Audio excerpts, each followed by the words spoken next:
الدنيا اتقلبت يا جماعة، والقيامة قامت ما قعدتش من ساعة ما عملت الفيديو اللي انا اتكلمت فيه عن الاسعار. بصوا يا جماعة، انا النهاردة طالعة اقول لكم حاجتين، يعني مش بتكلم ان انا مثلا بغير كلام ولا كلام اي حاجة من دي، لا. انا بتكلم في حاجة واحدة، ان انا كل التعليقات جات لي ان انا كنت متعصبة في الفيديو ده. انا يا جماعة كل اللي حصل في الفيديو ده ان انا يا جماعة اللي حصل يا جماعه ان انا كنت نزلت جبت شويه حاجات، تمام. فانا طلعت بنفس لبسي، ما غيرتش حتى. انا كل اللي شفت إيه، حطيت حاجه قدامي واتكلمت عن الاسعار، ودي بكام، وده كانت بكام، والحاجه انا كنت جايباها من اسبوع بكام، وجايباها من اسبوعين بكام، وامبارح كانت بكام، والنهارده بكام. تمام. ده انا كنت متعصبه، فانا قلت كلام، او يعني ان انا اتعصبت، ان انا استغفر الله العظيم، وقلت استغفر الله العظيم في الفيديو، ان انا استغفر الله العظيم لما قلت على نعمه ربنا ايه. انتوا كرهتونا في النعمه والقرف ومش عارف ايه، قلت كلمه زي كده. يعني احنا هنعمل زفت الطين، قلت كلمه زي كده على ايام وانا ماسكه العدس كده، ولا ماسكه، قلت لكم هنعمل زفت الطين كده، وقلت استغفر الله العظيم يا رب ان انا ايه، إن هنعمل عدس او هنعمل كشري وكده.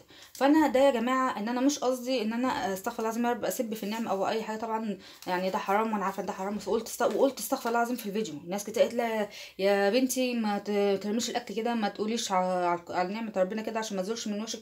انا يا جماعه كنت متعصبه، بس انا كنت متعصبه ان انا الاسعار لما نزلت لقيت حاجات اسعار غريبه. وغير كده انا عايزه اقول لك ان انا امبارح رحت جبت الشعريه كانت ب9 زي ما انا قلت لكم، لقيتها يا جماعه النهارده ب10. لقيت بالليل ورب الكعبه كنت تحت قاعده مع ناس، مع البنات، كنت قاعده مع البنات بيقولوا لي ده كيس الشعريه لسه جايباه ب10، قلت انا جايباه الصبح ب9 تقولي ب10 دلوقتي.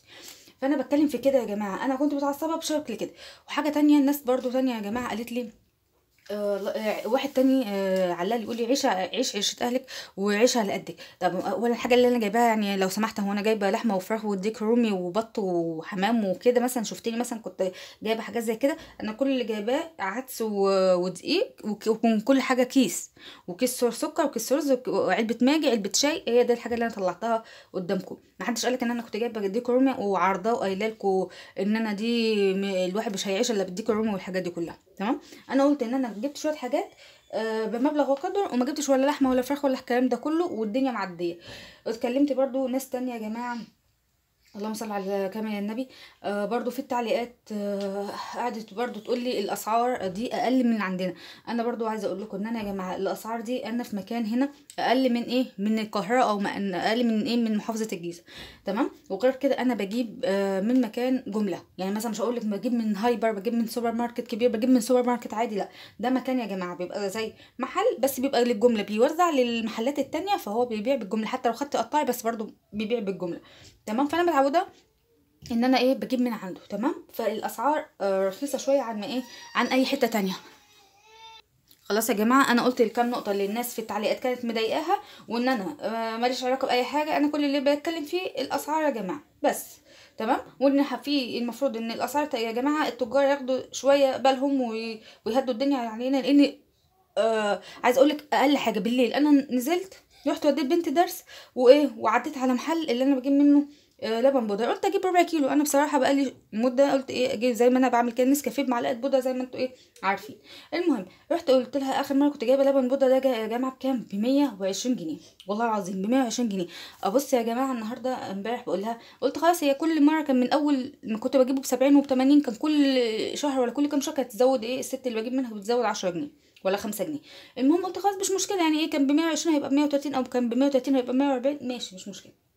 المهم ابص الاقيها يا اختي بتقول لي ايه، قلت لها ها يا حاجه النهارده اللبن البودره بكام؟ هتزودينا 10 طبعا زي كل شهر. قالت لي لا ده لبن البودره ب 180. قلت لها مين ده اللي ب 180؟ قلت لها احلفي. قالت لي والله العظيم 180 وده السايب.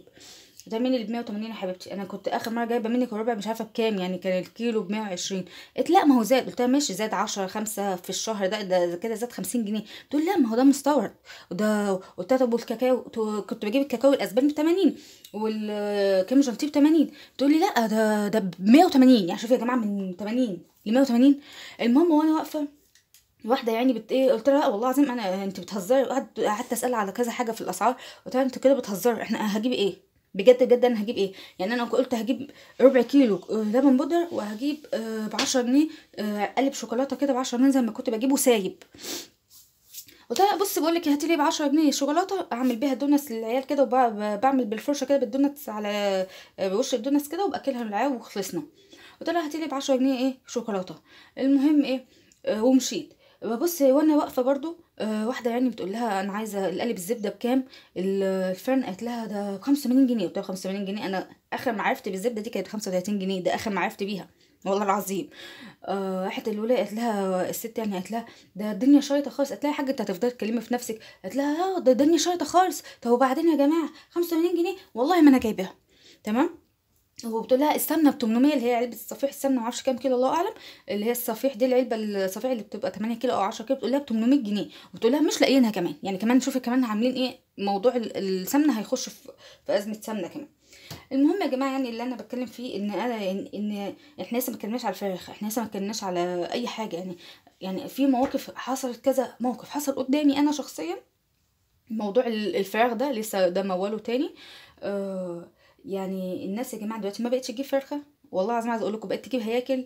دلوقتي بقت تجيب الجناحات الاول وبعد كده بقت هياكل. عايزه اقول لك دلوقتي فعلا في ناس بتجيب رجول فراخ، ودي مش هزار، وده بيحصل والله العظيم ثلاثة. المهم يا جماعه ان انا بصراحه مش عايزه اطول في الموضوع لان انا بحس ان الموضوع بوخ قوي. فده اللي انا قلت اطلع اقوله لكم، ان انا بس ان انا ما حدش يزعل مني من متابعيني، انه ما حدش يقول لي ان انت كنت بترمي النعمه وبتسب النعمه بالكلمه الوحشه دي. فانا قلت استغفر الله العظيم وقلتها في الفيديو استغفر الله العظيم. فانا اهم حاجه ان الناس ما تزعلش مني يا جماعه. واشوفكم في حلقه جديده من افتكاسات لوكا. باي باي.